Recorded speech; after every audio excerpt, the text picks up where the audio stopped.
أعوذ بالله من الشيطان الرجيم. بسم الله الرحمن الرحيم. إن الحمد لله نحمده ونستعينه ونستغفره ونعوذ بالله من شرور أنفسنا وسيئات أعمالنا. من يهده الله فلا مضل له ومن يضلل فلا هادي له، وأشهد أن لا إله إلا الله وحده لا شريك له، وأشهد أن محمدا عبده ورسوله صلى الله عليه وآله وسلم تسليما كثيرا. أما بعد، د سرور کائنات صلی الله علیه و آله وسلم ژوند. محترم ورونو، زموږ قصه دې ځای ته رارسېدلې وه څرنګه چې ابوالعاص داسې څوک نه درلوده چې د ده فدیه ورکړي، او زینب رضی الله تعالی عنها هم مال او پیسې نه لري چې د ده د فدیې دپاره یې ولېږي، نو یې د خپلې مور خدیجې رضی الله تعالی عنها چې تر هجرت د مخه وفات سوې وه یو امیل یا د غاړې هار ورسره پروت و چې ودې ته یې د دې د واده په شپه ورکړی و.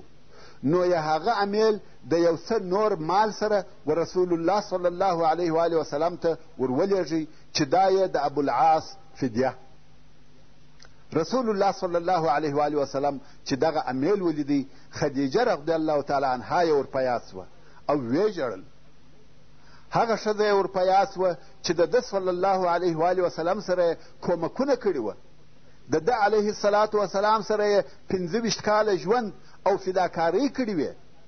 نو یې صحابه کرامو ته وویل که مو خوښه وي چې د زینب بندي ور ایله کړي او مال یې هم بیرته ورکړي، ښه به وي. صحابه کرامو د رسول الله صلی الله علیه و آله وسلم د عزت او احترام په سبب ابوالعاص ایله کړي او هغه مال یې هم بیرته ورسره ورکړي. دا چې رسول الله صلی الله علیه و آله وسلم ابوالعاص بې له فدیې ایله کړي، نو ابوالعاص دا پر ځان لازمه کړه چې زینب رضی الله تعالی عنها باید پرېږدم چې هجرت وکړي، مدینې منورې او خپل پلار ته ورسي. کم وخت چې ابوالعاص مکې مکرمې ته ورسېدی، رسول الله صلی الله علیه و آله وسلم زید ابن الحارثه او یو بل نفر د انصارو و مکې مکرمې ته ولېږل چې زینب رضی الله تعالی عنها راولي، او دوی ته وویل چې تاسې به په یعجج کې اوسئ. یعجج د یوه ځای نوم دی چې 8 میله د مکې مکرمې څخه لرې دی. نو ویل تاسې په یعجج کې اوسئ تر څو زینب رضی الله تعالی عنها درته راولي او بیا یې دلته راولي. نو دوی دوه هم رهي سوه او دا رهي کېدل یې تقریبا 1 میاشت تر بدر وروسته وه او هغه ځای ته ورسېده چې ورته ویل سوي وه. ابوالعاص چې د مدینې منورې څخه مکې مکرمې ته ورسېدی، زینب رضی الله تعالی عنها ته اجازه ورکړه چې د خپل پلار و طرف ته هجرت وکړي، او زینب رضی الله تعالی عنها هم د خپل کار په سمولو شروع وکړه. په دغه وخت کې هند چې د ابو سفیان ښځه وه او د هغه عتبه لور وه چې په بدر کې وژل سوی و، ورته راغله او ورته ویل یې یا بنت محمد صلی الله علیه و آله وسلم، خبره سوم چې ستا اراده ده چې د خپل پلار و خواته ولاړه سې. زینب رضی الله تعالی عنها وبېرېده چې راوبه مې ګرځوي، نو منکره سوه. هند ورته ویل ای د اکا لورې مه منکره کېږه، هغه د نرانو اختلاف او جنګونه د ښځو و مابین ته نه راځي، هغه د هغو کار دی. خو که ته په دغه سفر کې و پیسو یا کم سامان ته ضرورت لرې راته ووایه چې در پوره یې کم، زما سره سته. زینب رضی الله تعالی عنها وایي چې دې دغه خبرې په رښتیا کولې، خو زه بیرېدم او د دې څخه منکره وم چې مدینې منورې ته ځم. کم وخت چې زینب رضی الله تعالی عنها د سامان د برابرولو څخه فارغه سوه، نو کنانه ابن ربیع چې د دې لیور و اوښ یې راوستی او دا یې پر سپره کړه، خپل غشي او لیندۍ یې ورسره واخیسته او په سپینه ورځ یې دا رهي کړه. قریش په دې قصه خبر سوه او پسې راووته. په زیتوا کې چې د یوه ځای نوم دی پسې ورسېده.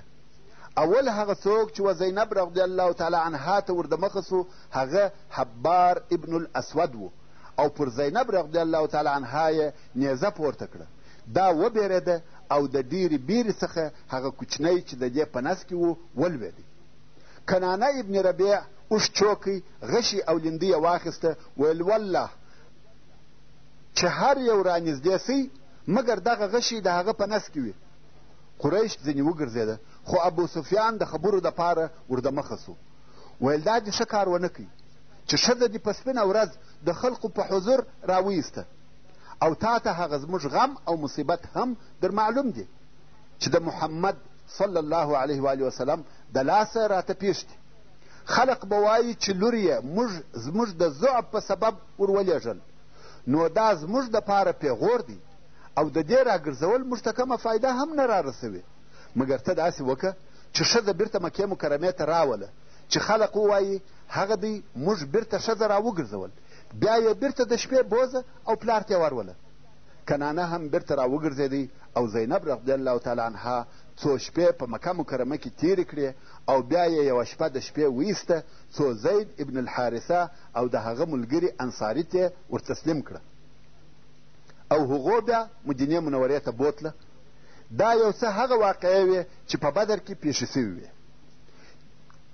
جبریل علیه السلام د رسول الله صلی الله علیه و آله وسلم څخه پوښتنه وکړه چې تاسې اهل بدر څنګه بولئ، یعنی کومه درجه ورکوئ؟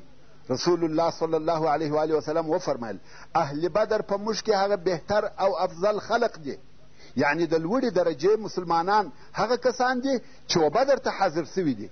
جبریل علیه السلام وویل همدارنګه په ملایکو کې هغه ملایکې افضله او د لوړې درجې خاوندانې دي چې بدر ته حاضر سوي دي. دا د بدر عظمت او لویي ده. الله عز وجل د بدر ورځ یوم الفرقان، یوم التقى الجمعان بللې ده، ځکه په دغه جنگ کې د حق او باطل، د کفر او اسلام فرق او جلاوالی راغلی دی، نو ځکه یوم الفرقان ورته وویل سوه. او په دغه جنگ کې د کفر او قریشو رئیسان او سرداران ووژل سوه. د دغه لوی جنگ خبر په ټوله جزیرة العرب کې نشر سو، حتی د دې جنگ خبر و نجاشي ته چې د حبشې پاچا ورسېدی، او نجاشي هلته په حبشه کې مهاجر مسلمانان سره راټول کړه او په بدر کې د مسلمانانو د کامیابۍ زیری ورکړي. د بدر د فتح اخبار و ټولو ځایو ته ورسېده. د بدر معظمه غذا په اسلام کې هغه لوی جنگ دی، که څه هم په ظاهره کوچنی جنگ او نفر پکښې لږ وه. مسلمانان 300 نفر د 1000 نفرو په مقابل کې وجنګېده، او جنگ هم تر 2 ساعته زیات نه و، مګر د دغه جنگ نتیجه لو او مهمه نتیجه وه.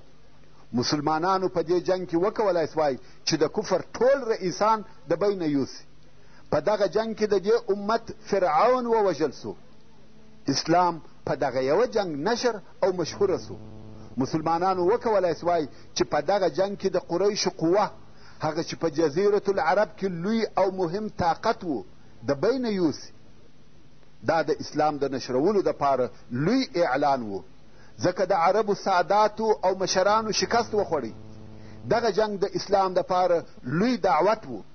په پخوا کې رسول الله صلی الله علیه و آله وسلم و یوه نامعلوم قوت ته خلق دعوتول، مګر اوس د اسلام قوت او طاقت ټولو ته ښکاره او معلوم سو.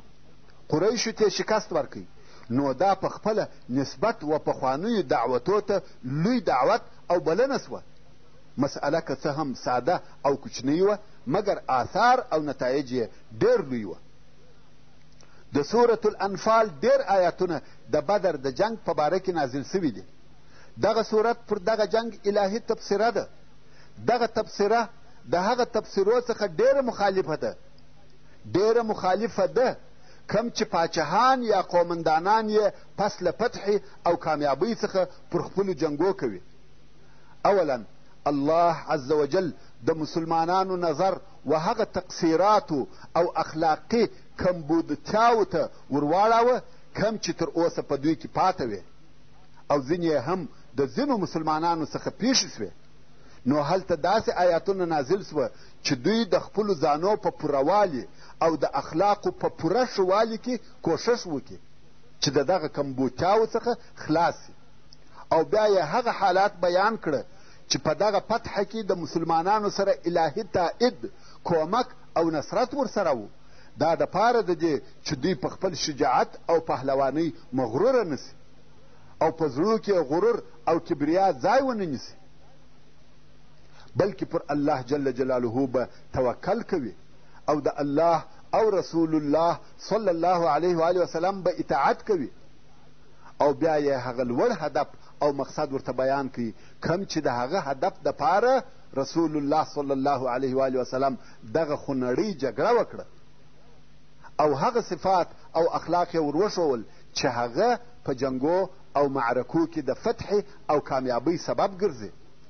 او بیا الله عز وجل مشرکانو، منافقانو، یهودو او د جنگ بندیانو ته خطاب کوي، بلغ او فصح، داسې کامل نصیحت ورته کوي چې دوی باید و حق ته تسلیم سي او د حق متابعت وکړي. او بیا الله عز وجل و مسلمانانو ته د غنیمتو په باره کې خطاب کوي او دوی ته یې د دغه مسئلې په متعلق قوانین او اصول کښېښول چې دا مسئله یې د همیش دپاره منظمه کړه. او بیا الله عز وجل د مسلمانانو دپاره د جنگ او صلح قوانین کښېښول، ځکه اوس چې اسلامي دعوت دغه د جنګو مرحلې ته داخل سو نو و دغه قوانینو ته اشد ضرورت و د پاره د دې چې د مسلمانانو جنګونه یا اسلامي جنګونه هغه د اهل جاهلیت د جنګو څخه فرق ولري، چې مسلمانان په اخلاص او اخلاقو په جنگي معامله کې تر نورو تفوق او بهتري ولري او جهان ته دا ور وښیي چې اسلام فقط یو فکري او نظري شی نه دی، بلکې اسلام خپل متابعین پر هغه اساساتو، مبادیو او تعالیمو تربیه کوي چې هغه ته یې وربولي. په دغه سورة الانفال کې د اسلامي دولت د قانون داسې مادې مقرره سوې چې د هغه مسلمانانو چې د اسلامي دولت په داخل کې اوسیږي د هغه مسلمانانو سره چې د اسلامي دولت څخه د باندې اوسیږي فرق یې معلوماوه او ثابتاوه، یعنی د دواړو طبقو د ژوند د حالاتو پوره مراعت پکښې سوی و چې دغه ذکر سوي مفاهیم تقریبا د جنگ او د هغه د قوانینو دپاره د سورة الانفال خلاصه بلل کېدلی سي. لکه څرنګه چې د مخه مو درته وویل په دغه دوهم کال کې د هجرت د رمضان د میاشتې روژه فرض سوه او زکات الفطر یا د کوچني اختر سرسایه فرض سوه او د هغه بل فرضي زکات د پاره د نصاب اندازې وښول سوې چې د دغه زکات الفطر په فرضیت او د فرضي زکات د نصاب د ښوونې په سبب د ډیرو هغه فقیرو مهاجرو د مشکلاتو بار سپک سو کم چې دوی ته یې تکلیف ورکاوه. د بډایانو په مالو کې د غریبانو حق پیدا سو.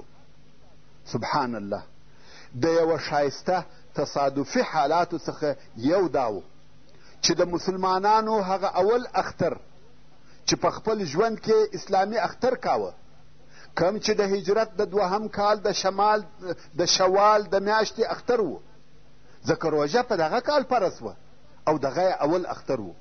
دغه اختر یې پس له هغه ښکاره او معلومداره فتح څخه و چې لږ ورځې مخکې یې په بدر کې په نصیب سوه. دا څونه بختور او مبارک اختر دی چې پس له هغه څخه و مسلمانانو ته راغلی چې د فتح او عزت تاج یې پر سرو ایښی و او د دغه اختر د لمانځه منظره څونه خوږه او شانداره وه چې مسلمانان د تکبیر، توحید او تحمید په نارو سره د کورو څخه راوځي او د دوی زړونه د الله جل جلاله و طرف ته په شوق سره ور الوتل او د الله جل جلاله د رحمت او جنتو امید یې پس له دغه اوسني نعمتو څخه چې امن او امان، فتح او بری و درلودی.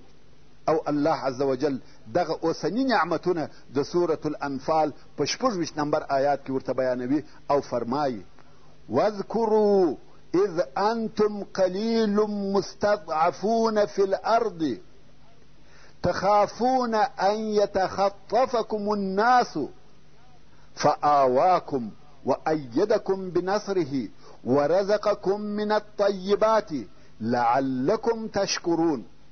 یعنی تاسې هغه وخت در په یاد کړئ چې تاسې لږ او په مځکه کې مغلوبه او ضعیفه واست او د دې څخه بیرېدلاست چې تاسې به خلق وتښتوي، یعنی قریش یا فارس یا روم به مو مغلوبه کړي، نو الله جل جلاله تاسې ته ځای درکوي او تاسې ته په خپل کومک سره قوت درکوي او د طیباتو پاکو شیانو څخه یې رزق درکوي د پاره د دې چې تاسې د خپل رب عز وجل شکر ادا کړئ. ورونو دا خو درته معلومه سوه چې د بدر جنگ د مسلمانانو او مشرکانو په مابین کې هغه اولنۍ جګړه وه او دغه جنگ هغه د حق او باطل په مابین کې جلا کوونکی جنگ و. په دې جنگ کې مسلمانانو داسې بری لاسته راوړي چې ټولو عربو د مسلمانانو د کامیابۍ شاهدي ادا کوله او هغه کسان چې د دغه جنگ نتایجو سره متفق او یو ځای کړه هغه کسان وه چې د دغه جنگ په مستقیمو خسارو او تاوانو ضعیفه سوي وه چې هغه د مکې مکرمې مشرکان وه او هغه کسان وه چې د مسلمانانو عزت او کامیابي پر خپل دینی او اقتصادي ژوند یوه قوي ضربه بلل چې هغه یهود وه.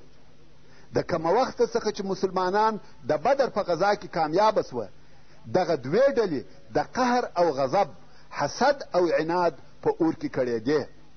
الله عز وجل د سورة المائده په 82 نمبر آیات کې فرمایي لتجدن اشد الناس عداوة للذین آمنوا اليهود والذین اشرکوا، یعنی هغه چې د مؤمنانو سره تر ټولو خلقو ډېر زیات عداوت لري هغه یهود دي او هغه کسان دي چې مشرکان دي او د دغو دواړو ډلو دپاره په مدینه منوره کې ملګري او کومکیان موجود وه.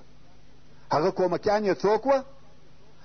هغه کسان وه چې نور یې نو د خپل ځان دپاره په کفر او شرک کې عزت او وقار نه لیدی نو په ظاهره مسلمانان سوه چې هغه عبدالله ابن ابی ابن سلول او د ده ملګري وه او دغه ډله هم تر هغه دوو نورو اولو ډلو په حسد او عناد قهر او غضب کې پر مسلمانانو کمه نه وه.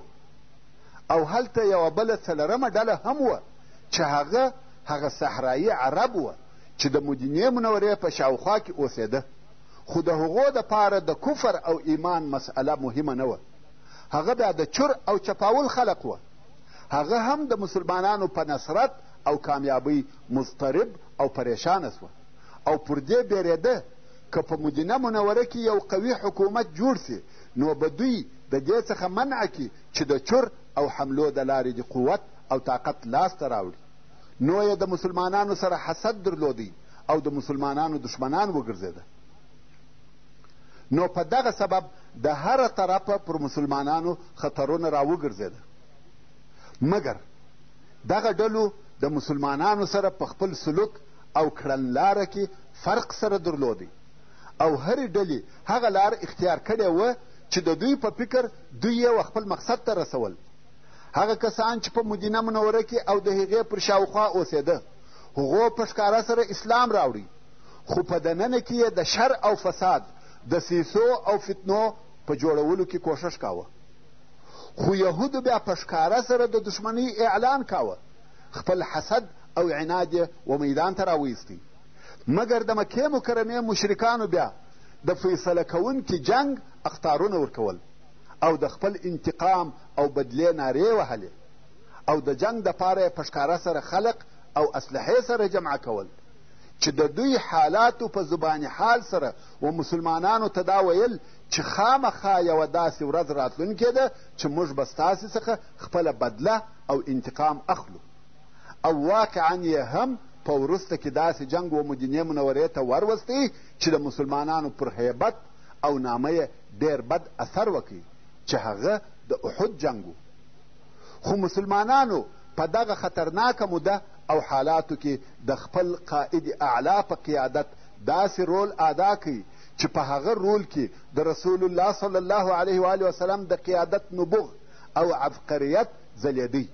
رسول الله صلی الله علیه و آله وسلم و دغه ټولو خطرو ته پوره ویښ او بیداره و او د هغو د محوه کولو دپاره یې ډېره ښه نقشه او کړنلاره عملي کول چې اوس به په راتلونکي بحث کې د دغه حالاتو بیان په مختصر ډول سره واوري. اول په کودر کې د بني سلیم غزا. پس له بدر څخه د مدینې منورې استخباراتو و رسول الله صلی الله علیه و وسلم ته دا خبر راوړي چې د بني سلیم قبیله چې د غطفان د قبیلو څخه یوه قبیله ده د مدینې منورې د حملې دپاره لښکرې سره برابروي.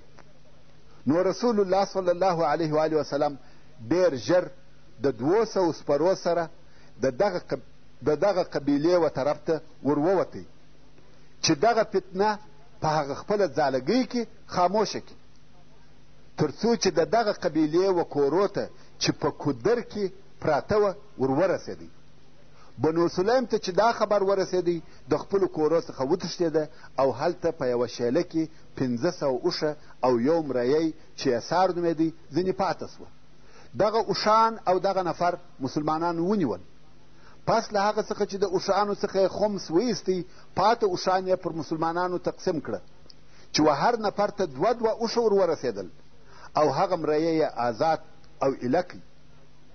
رسول الله صلی الله علیه و وسلم په دغه ځای کې 3 شپې تېرې کړې او بیا بیرته مدینې منورې ته ولاړی. دغه غزا د هجرت په 2 کال او د شوال په میاشت کې وه چې دا غزا تر بدر 7 ورځې وروسته وه. د رسول الله صلی الله علیه و وسلم د ترورولو یا وژلو دسیسه. ورونو، دا معلومه خبره ده کم وخت چې مشرکانو په بدر کې ماته وخوړه او ډېر مشران یې ووژل سوه، نو د مکې مکرمې مشرکان لکه د اور کوره د رسول الله صلی الله علیه و وسلم پر ضد په خپلو ځانو کې سره ایښېده، تر څو چې د مکې مکرمې 2 پهلوانانو داسې یوه دسیسه جوړه کړه چې د دغه اختلاف او تفرقې د دغه ذلت او سپکاوي ریښه د بیخه وکاږي. او دغه ریښه د دوی په فکر رسول الله صلی الله علیه و وسلم و. قصه داسې ده: عمیر ابن وهب الجمحي چې د قریشو د شیطانانو څخه بلل کېدی، چې رسول الله صلی الله علیه و وسلم او د ده و مکرمو اصحابو ته یې په مکه مکرمه کې ډېر آزارونه ورکول. اوس د دغه عمیر زوی د بدر په بندیانو کې د مسلمانانو سره بندي دی، او بل صفوان ابن امیه ابن خلف چې پلار او ورور یې په بدر کې وژل سوي دي.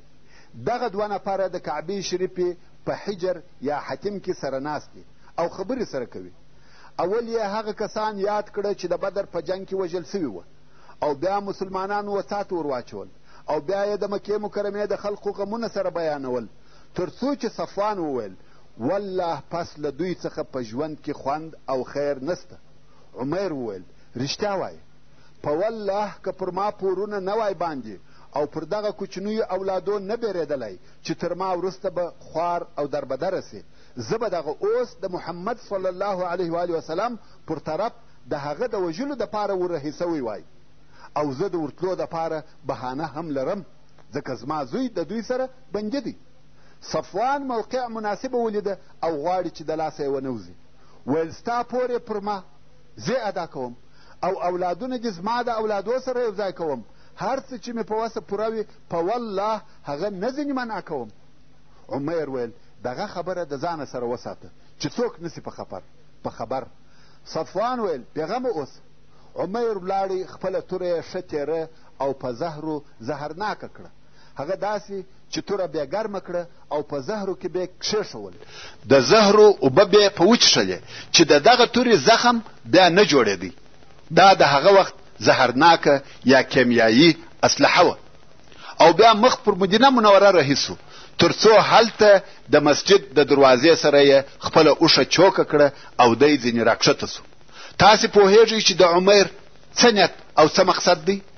د عمیر اراده دا ده چې په اول ملاقات یا مخامخ کېدلو کې رسول الله صلی الله علیه و آله.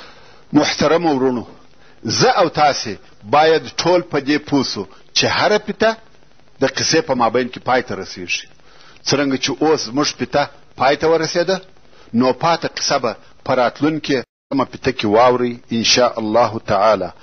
وصلى الله تعالى على خير خلقه محمد وآله وأصحابه وأهل بيته أجمعين. والسلام عليكم ورحمة الله وبركاته.